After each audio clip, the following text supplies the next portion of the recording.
ప్రియమైన క్రైస్తవ సహోదరి సహోదరులారా, రేడియో వెరితాస్ ప్రేక్షకులారా, ఈనాడు మనం మత్తయి శుభవార్త 7వ అధ్యాయము 6వ వచనం మరియు 12 నుండి 14వ వచనం వరకు ధ్యానం చేసుకుందాం. 6వ వచనంలో పవిత్రమైన దాన్ని కుక్కల పాలు చేయవలదు, వెలగల ముత్యములను పందులకు పారవేయవలదు, అవి కాళ్ళతో త్రొక్కి నీపబడి నిన్ను చీల్చివేయను. ముత్యాలను పందుల ముందు వేస్తే ఏం చేస్తే వాటి విలువ వారికి తెలియదు కనుక అవి కాళ్ళతో తొక్కుతాయి. దాన్ని గౌరవించవు, దాని విలువను కూడా గుర్తించవు. దేవుడు మన గురించి ఒక చక్కటి మాట చెప్తున్నాడు. పవిత్రమైనటువంటి జీవితం కానీ, దేవుని యొక్క గొప్పతనం కానీ, ధర్మశాస్త్రం ప్రబోధాలు కానీ, లేకపోతే ఈ లోకంలో ఉండే వాల్యూస్ కానీ ఒక మనిషి ముందు పెట్టినప్పుడు ఆ మనిషి దాని విలువను గుర్తించకపోతే పందుల ముందు ముత్యాలను పోసినట్టేనని దేవుడు చెప్తూ ఉన్నాడు. అనగా మనము విలువలను గుర్తించాలి, విలువలు కలిగిన జీవితాన్ని జీవించాలి. దేవుడు పవిత్ర జీవితం, మనుషుల విలువలను మనం గుర్తించినట్లయితే దానిని సఫలీకృతం చేయడం కోసం ప్రయత్నం చేద్దాం.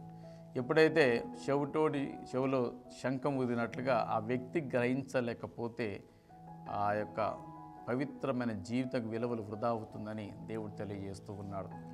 12 నుండి 14వ వచనంలో, 12వ వచనంలో ధర్మశాస్త్రం మరి ప్రవక్తల ప్రబోధం ఒక చక్కటి మాట మనకు తెలియజేస్తుంది. ఇతరుల నుండి మనం ఏం ఆశిస్తామో అదే తిరిగి మనం ఇతరులకు ఇవ్వాలని దేవుని వాక్కు మనకు తెలియజేస్తూ ఉంది. ఇతరుల నుంచి మనము గౌరవాన్ని, ప్రేమను, రెస్పెక్టును, అనేకమైన అంశాలను మనం ఆశిస్తూ ఉంటాం. అదే అంశాలను మనం ఇతరులు కూడా ఇచ్చినట్లయితే ఈ ప్రపంచంలో ఎలాంటి సమస్యలు ఉండవు. ఏరే వాళ్ళని గౌరవించాలన్నప్పుడు తిరిగి మనం అదే గౌరవాన్ని ఇతరులకు ఇవ్వాలని దేవుడు మనకు తెలియజేస్తూ ఉన్నాడు. అదేవిధంగా సులువైన మార్గం, ఇరుకైన మార్గం గురించి ఈనాడు మత్తయ్య గారు మాట్లాడుతూ ఉన్నారు. సులువైన విశాలమైన మార్గంలో అనేక మంది కూడా ప్రవేశిస్తారు, కానీ అది వినాశనంకు దారి తీస్తుందని. పరలోక రాజ్యమన్నా, దేవునితో సమాసమైన అది ఇరుకైన మార్గం ఇరుకుగా ఉంటుంది, కానీ గమ్యం మాత్రం విశాలంగా పవిత్రంగా ఉంటుందని దేవుడు మనకు తెలియజేస్తూ ఉన్నాడు.